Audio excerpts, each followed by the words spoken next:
रखिएगा। चलिए question number 1 से हम शुरू करेंगे। वर्तमान समय में भारतीय संविधान में गणना की दृष्टि से कुल कितने अनुच्छेद और अनुसूचियां हैं, चलिए जान लेते हैं। तो वर्तमान समय में कितने अनुच्छेद और अनुसूचियां हैं, तो इसका राइट आंसर क्या होगा, तो देखेंगे 395 अनुच्छेद और 12 अनुसूचियां। ऑप्शन बी कितने हैं दोस्तों, 395 अनुच्छेद हैं वर्तमान समय में और 12 अनुसूचियां हैं। बात कीजिए भाग की, तो ये भी आप याद कर लेंगे, और 22 भाग हैं। कितने, 22 भाग हैं, याद रखेंगे ये भी। चलिए आगे बढ़ेंगे अगले क्वेश्चन की ओर।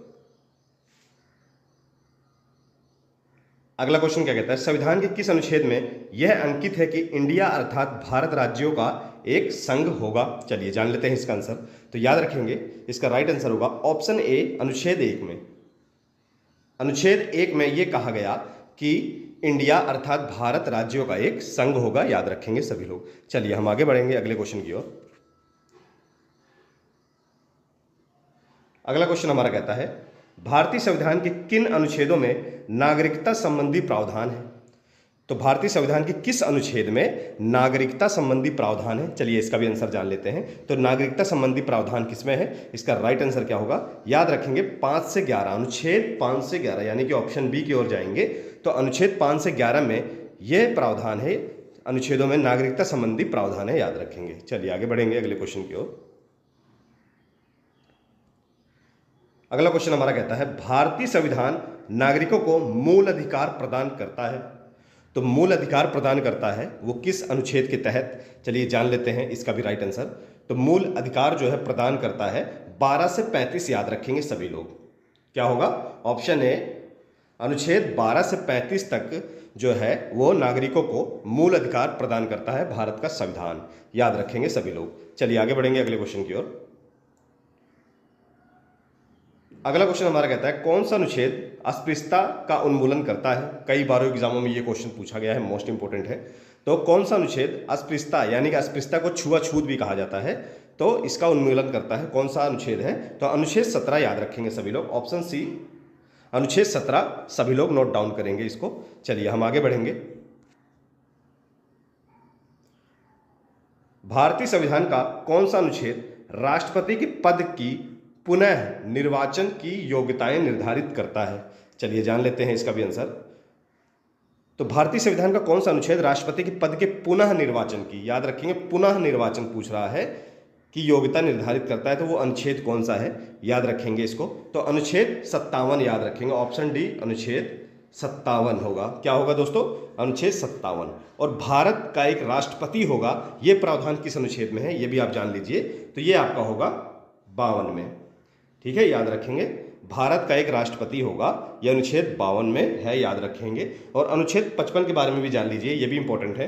तो इसमें क्या है दोस्तों, चुनाव की प्रक्रिया, यानी कि राष्ट्रपति के चुनाव की प्रक्रिया, वो किसमें है, अनुच्छेद 55 में है। ये भी याद रखें, कई बार हो सकता है एग्जामिनर एग्जाम को टफ बनाने के लिए ऐसा भी क्वेश्चन पूछ सकता है, और बिल्कुल पूछा भी जाता है। तो अनुच्छेद 55 पूछ सकता है का अनुच्छेद 55 में किस चीज़ का प्रावधान है।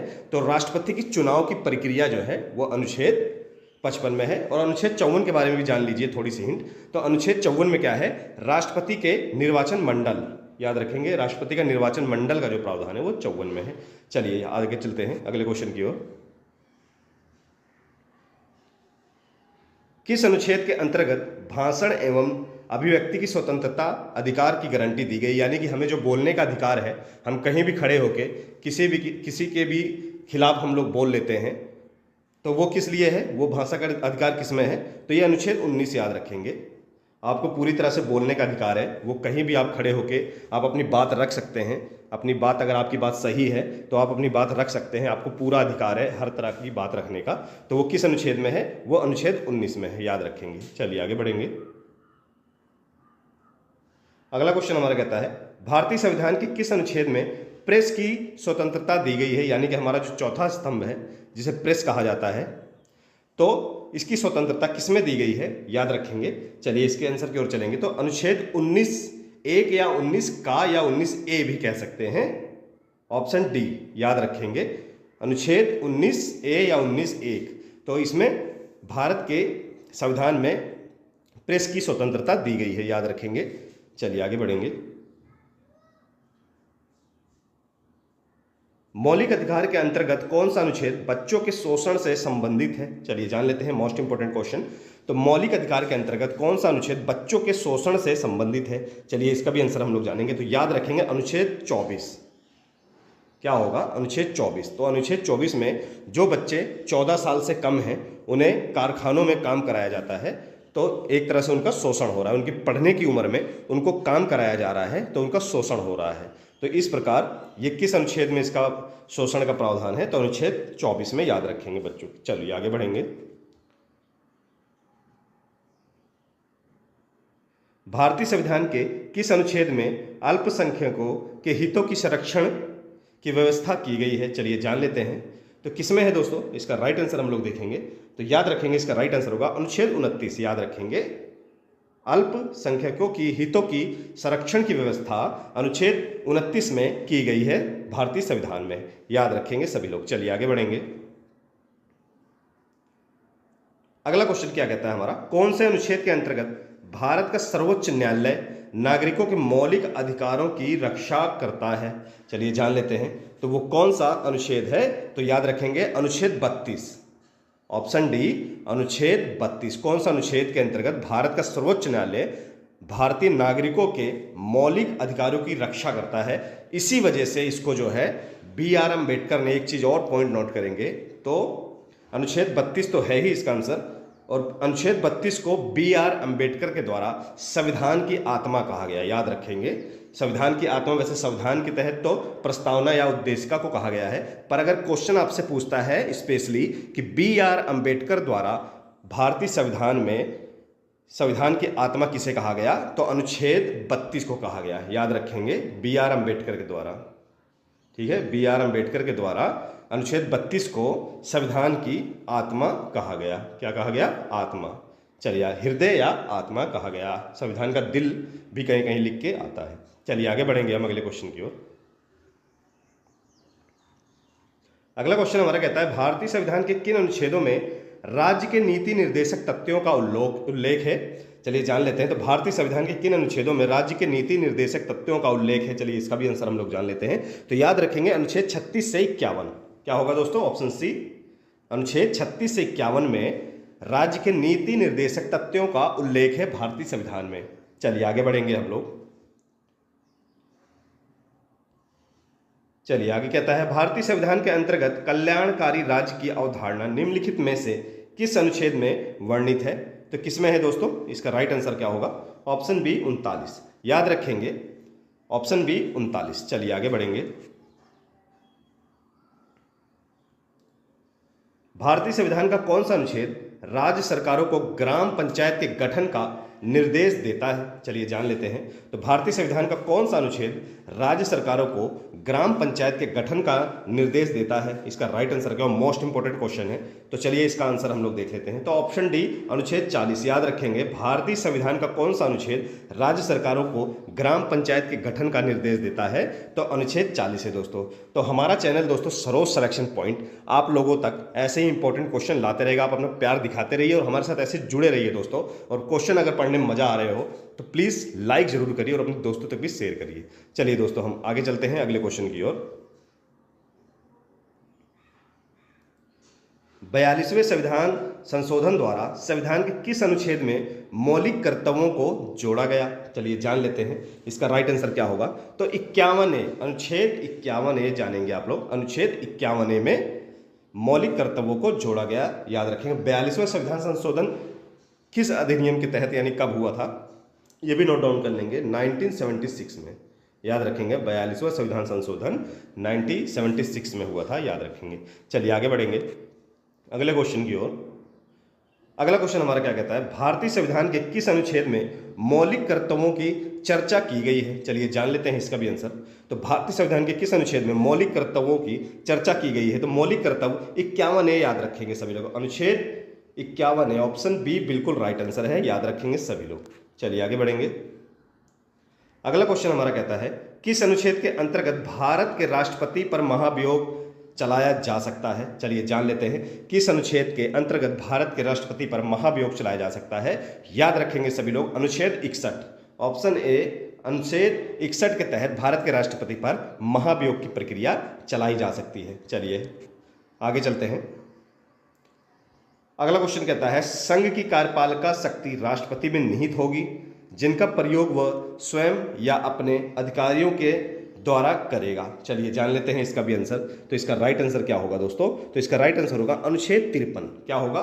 ऑप्शन सी, अनुच्छेद 53 के तहत संघ की कार्यपालिका की शक्ति राष्ट्रपति में निहित होगी जिनका प्रयोग वह स्वयं या अपने अधिकारियों के द्वारा करेगा। याद रखेंगे सभी लोग। चलिए आगे बढ़ेंगे।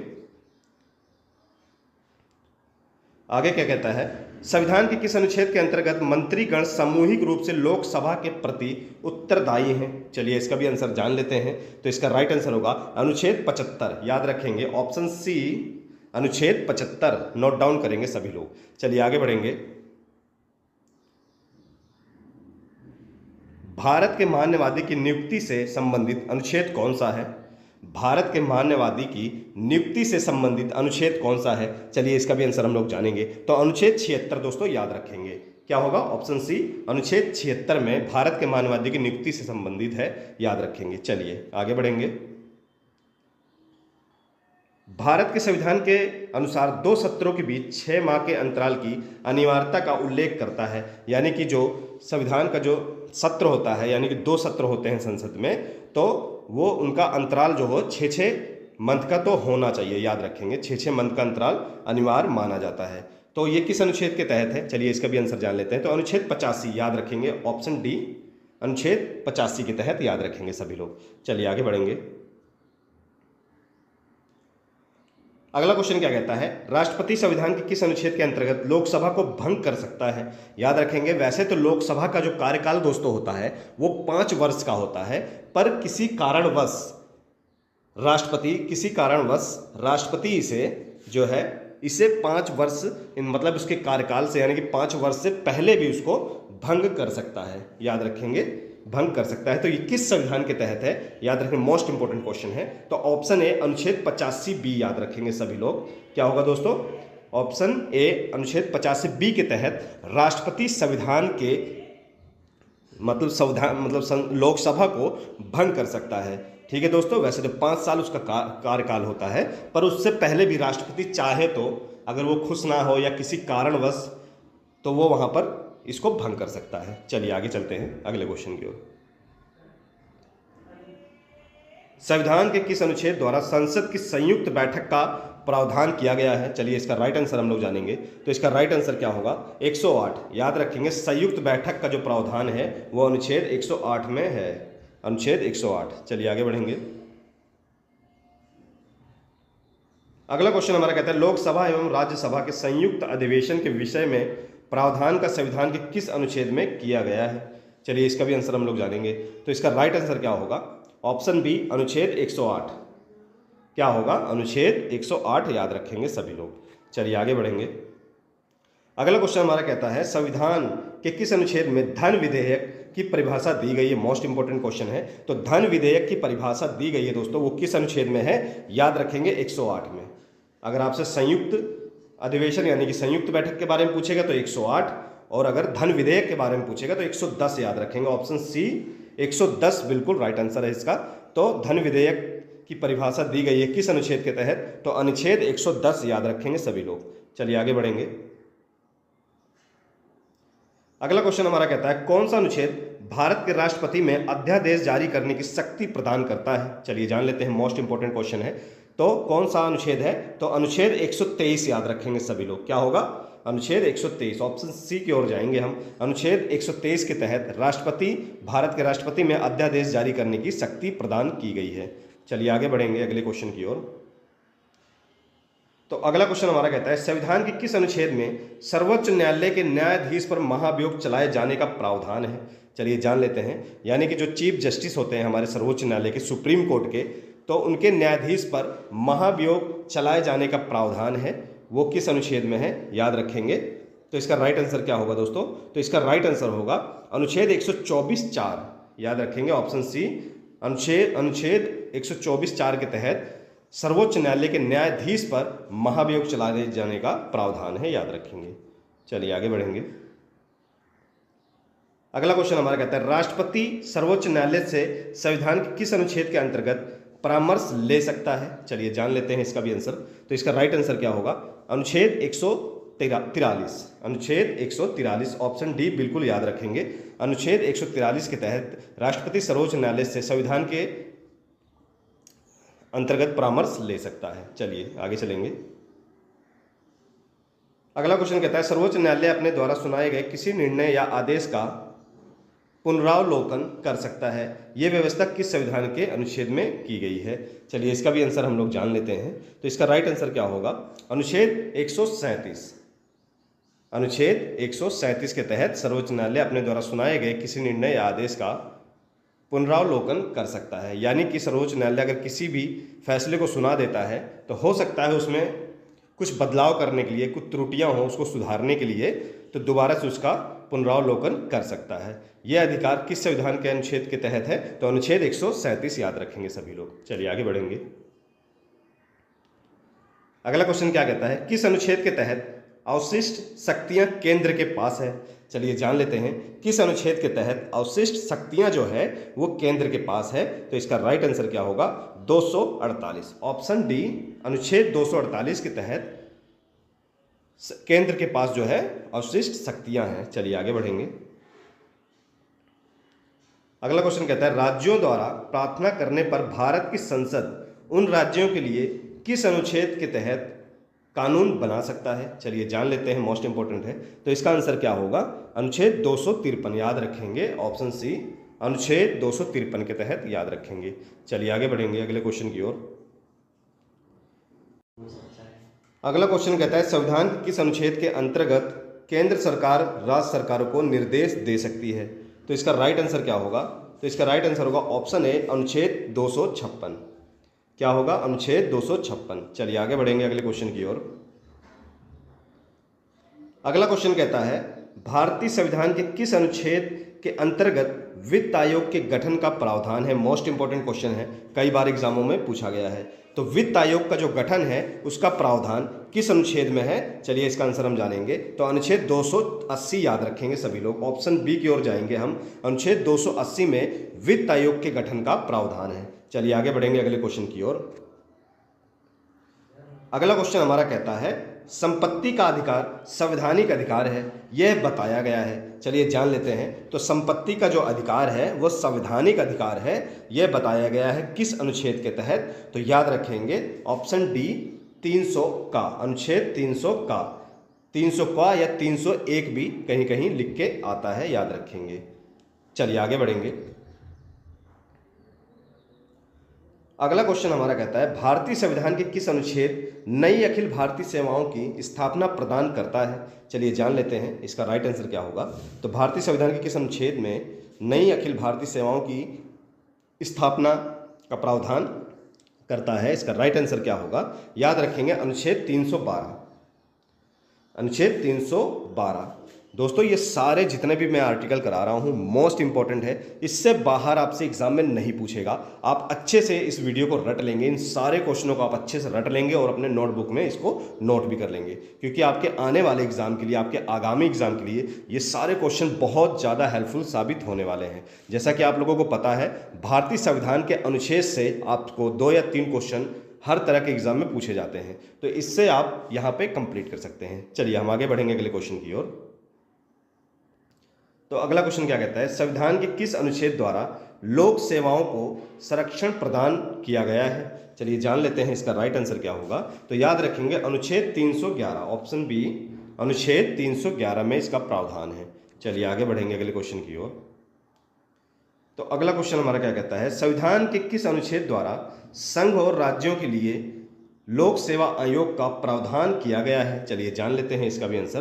तो इसका राइट आंसर क्या होगा दोस्तों? 315। अनुच्छेद 315 ऑप्शन डी बिल्कुल राइट आंसर होगा। चलिए आगे बढ़ेंगे अगले क्वेश्चन की ओर। तो अगला क्वेश्चन हमारा क्या कहता है भारतीय संविधान के किस अनुच्छेद में निर्वाचन आयोग के लिए प्रावधान है, चलिए जान लेते हैं। तो निर्वाचन आयोग का जो प्रावधान है दोस्तों वो किस अनुच्छेद के तहत है? तो इसका राइट आंसर सभी लोग यहाँ पे देखेंगे 324। मोस्ट इंपॉर्टेंट है, कई बार एग्जाम में पूछा गया है। तो आपसे अगर क्वेश्चन पूछेगा निर्वाचन आयोग के गठन का प्रावधान किस अनुच्छेद में है, तो अनुच्छेद 324 याद रखेंगे सभी लोग। चलिए आगे बढ़ेंगे।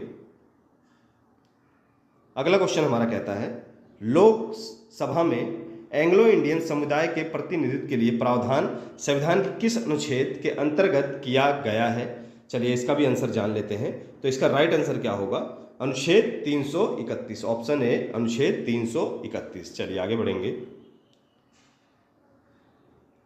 अगला क्वेश्चन कहता है अनुसूचित जाति और अनुसूचित जनजातियों के लिए एक राष्ट्रीय आयोग गठित करने का प्रावधान संविधान के किस अनुच्छेद के अंतर्गत किया गया है? चलिए जान लेते हैं इसका आंसर। तो याद रखेंगे अनुच्छेद 338 एवं अनुच्छेद 338 ए। ऑप्शन ए की ओर जाएंगे हम। अनुच्छेद 338 ए और अनुच्छेद 338 याद रखेंगे। चलिए आगे बढ़ेंगे। अगला क्वेश्चन हमारा कहता है संविधान के किस अनुच्छेद के अंतर्गत हिंदी को राजभाषा का दर्जा प्रदान किया गया है? चलिए जान लेते हैं इसका राइट आंसर क्या होगा। तो अनुच्छेद 343 ए याद रखेंगे। ऑप्शन ए की ओर जाएंगे। अनुच्छेद 343 एक में इसका प्रावधान है कि हिंदी को राजभाषा का दर्जा प्रदान किया गया है। चलिए आगे बढ़ेंगे। अगला क्वेश्चन कहता है किस अनुच्छेद में यह प्रावधान किया गया है कि संघ की राजभाषा हिंदी तथा लिपि देवनागरी होगी? चलिए जान लेते हैं मोस्ट इंपोर्टेंट क्वेश्चन। तो याद रखेंगे 343 में, अनुच्छेद 343 में इस चीज का प्रावधान है, याद रखेंगे। चलिए आगे बढ़ेंगे। अगला क्वेश्चन हमारा कहता है भारत के राष्ट्रपति द्वारा राष्ट्रीय आपात काल की घोषणा किसके अंतर्गत की गई है? तो राष्ट्रीय आपात की घोषणा दोस्तों किस अनुच्छेद के तहत है? तो याद रखेंगे 352। ऑप्शन ए 352 किसके तहत? 352। और 356 का प्रावधान किसके लिए है दोस्तों? तो राष्ट्रपति शासन। और 360 वित्तीय आपात, याद रखेंगे। चलिए आगे बढ़ेंगे। और 368 भी जान लीजिए, ये किसके लिए है दोस्तों? ये है आपका संविधान में संशोधन, जो कि दक्षिण अफ्रीका से इसका लिया गया है। चलिए आगे बढ़ेंगे। अगला क्वेश्चन हमारा कहता है राष्ट्रपति शासन लागू किया जा सकता है? चलिए जान लेते हैं। तो राष्ट्रपति शासन लागू किया जा सकता है किस संविधान के तहत, यानी किस अनुच्छेद के तहत? तो कौन सा अनुच्छेद है वो?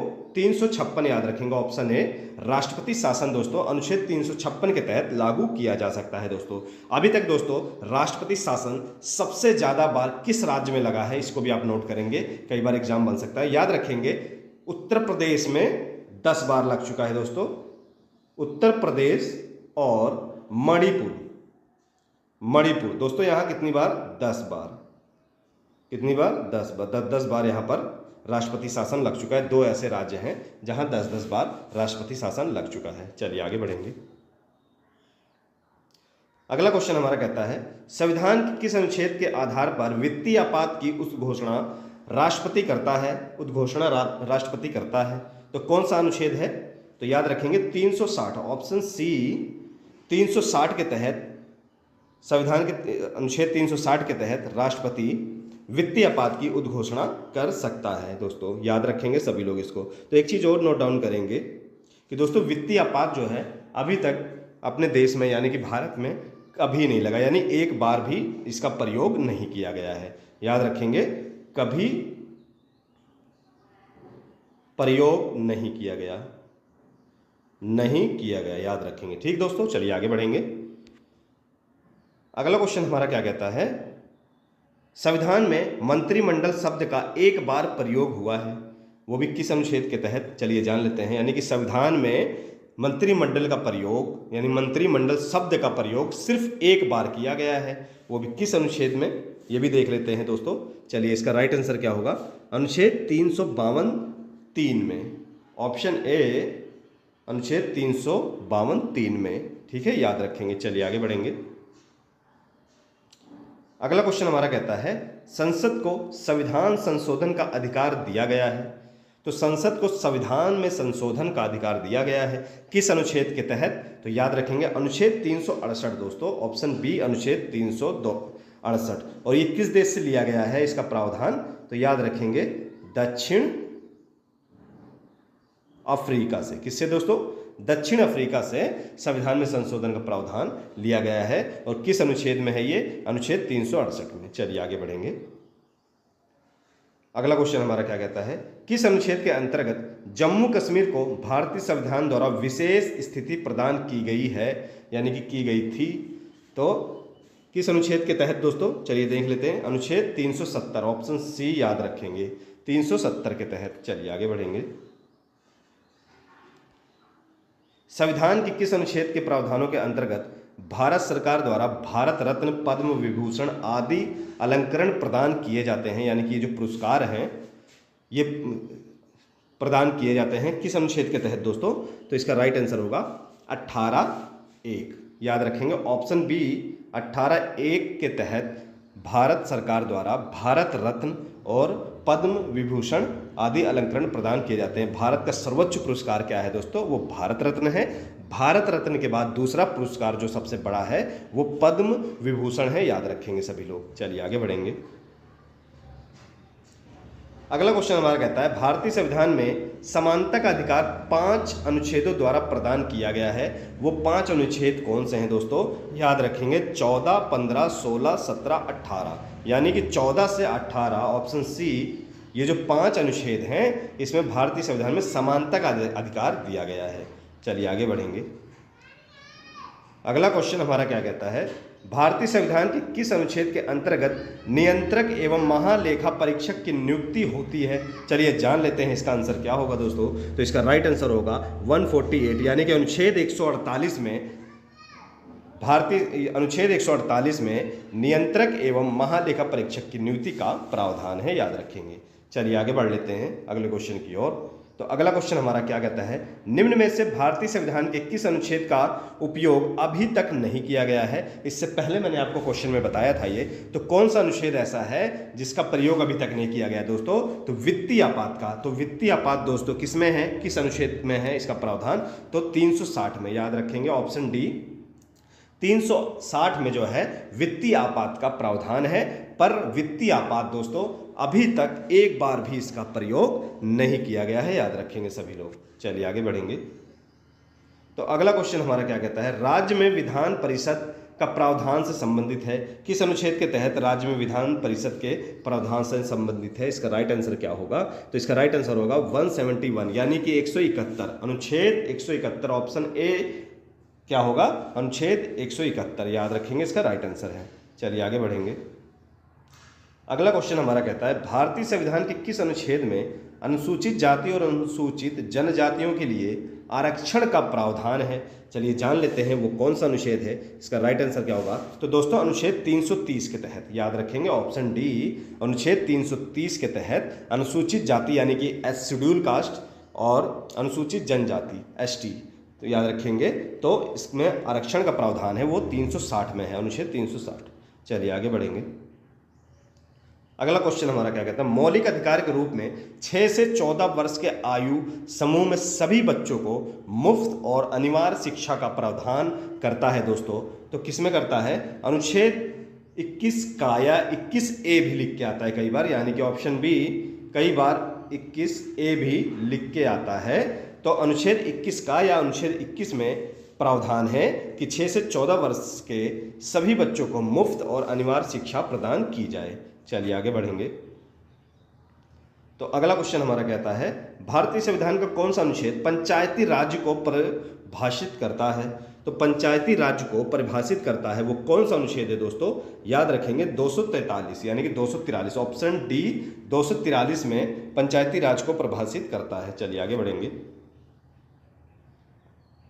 अगला क्वेश्चन कहता है, भारतीय संविधान के किस अनुच्छेद में नगर पालिका के लिए वित्त आयोग के गठन का प्रावधान है? नगर पालिका के लिए वित्त आयोग के गठन का प्रावधान है वो किस अनुच्छेद में है? तो इसका आंसर जानेंगे 243 वाई, ऑप्शन डी 243 वाई में, अनुच्छेद 243 वाई में नगर पालिका के लिए वित्त आयोग के गठन का प्रावधान है। चलिए आगे बढ़ेंगे अगले क्वेश्चन की ओर। बी आर अम्बेडकर ने किस अनुच्छेद में संविधान की आत्मा एवं हृदय कहा था? यानी कि किस अनुच्छेद को कहा है बी आर अम्बेडकर ने? तो इसका राइट आंसर क्या होगा दोस्तों? अनुच्छेद 32। याद रखेंगे सभी लोग, मोस्ट इंपॉर्टेंट है। बी आर अम्बेडकर के द्वारा अनुच्छेद 32 को जो है संविधान की आत्मा एवं हृदय या दिल कहा गया। याद रखेंगे सभी लोग। चलिए आगे बढ़ेंगे। अगला क्वेश्चन हमारा कहता है मुख्यमंत्री की नियुक्ति राज्यपाल द्वारा की जाएगी और अन्य मंत्रियों की नियुक्ति राज्यपाल द्वारा मुख्यमंत्री की सलाह पर की जाएगी। याद रखेंगे मुख्यमंत्री की जो नियुक्ति होती है वो दोस्तों वो कौन करता है? वो राज्यपाल करता है राज्य में। और अगर भारत देश की बात की जाए तो राष्ट्रपति की नियुक्ति कौन करता है? प्रधानमंत्री की नियुक्ति कौन करता है? तो वो राष्ट्रपति करता है। याद रखेंगे इसीलिए। और मंत्रियों की नियुक्ति राज्यपाल द्वारा मुख्यमंत्री की सलाह यानी मुख्यमंत्री से पूछकर वो उनको भी नियुक्ति करता है। तो इसका प्रावधान किस अनुच्छेद में है दोस्तों? इसका राइट आंसर क्या होगा? याद रखेंगे। तो याद रखेंगे 164, अनुच्छेद 164, यानी कि ऑप्शन सी बिल्कुल राइट आंसर है, अनुच्छेद 164। चलिए आगे बढ़ेंगे अपने आखिरी क्वेश्चन की ओर। चलिए हमारा आखिरी क्वेश्चन क्या कहता है? भारतीय संविधान की आत्मा एवं हृदय किसे कहा गया है? चलिए जान लेते हैं, मोस्ट इंपॉर्टेंट। तो अभी मैंने इससे पहले आपको बताया था बी आर अम्बेडकर के द्वारा भारतीय संविधान की आत्मा एवं हृदय अनुच्छेद 32 को कहा गया है। अब ये भारतीय संविधान की हृदय या आत्मा किसे कहा गया है? तो वो कहा गया है प्रस्तावना एवं उद्देशिका को। ऑप्शन डी बिल्कुल राइट आंसर है दोस्तों। अगर स्पेशली आपसे पूछेगा कि बी आर अम्बेडकर के द्वारा तो आपको अनुच्छेद 32 लगाना है। अगर सिंपल आपसे पूछ रहा है कि भारतीय संविधान के आत्मा एवं हृदय किसे कहा गया है तो आप बिल्कुल ऑप्शन डी की ओर जाएंगे। प्रस्तावना एवं उद्देशिका को भारतीय संविधान की आत्मा एवं हृदय कहा गया है। याद रखेंगे। तो ये थे दोस्तों मोस्ट इंपॉर्टेंट